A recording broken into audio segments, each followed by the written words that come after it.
तालुक्यातील कोपुर्ली खुर्द येथे जुन्या भांडणाची कुरापत काढत झालेल्या भांडणाचं पर्यावसान सुरीने वार करत खुनात झाल्याची घटना घडली आहे।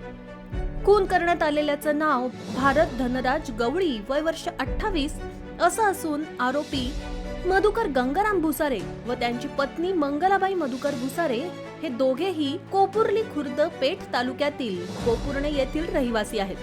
भारत धनराज गवळी हा त्याची सासूरवाडी असलेल्या कोपुर्ली खुर्द येथे राहत होता।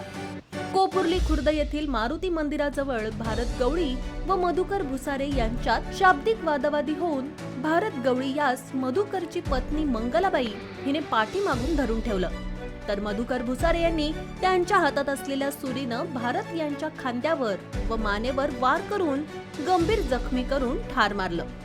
भारत गवळी यांचे सासरे पंडित नामदेव तलवारे यांच्या फिर्यादीवरून दोघांविरुद्ध पेठ पोलीस ठाण्यात गुन्हा नोंद करण्यात आलाय। दरम्यान उपविभागीय पोलीस अधिकारी बापूराव दडक यांनी घटनास्थळी भेट देत पेठ पोलिसांनी आरोपींना 24 तासाच्या आत शिताफीनं जेरबंद केलं। याबाबत पोलीस अधीक्षक विक्रम देशमाने यांच्या मार्गदर्शनाखाली पोलीस निरीक्षक वसंत पथवे हे पुढील तपास करत आहेत।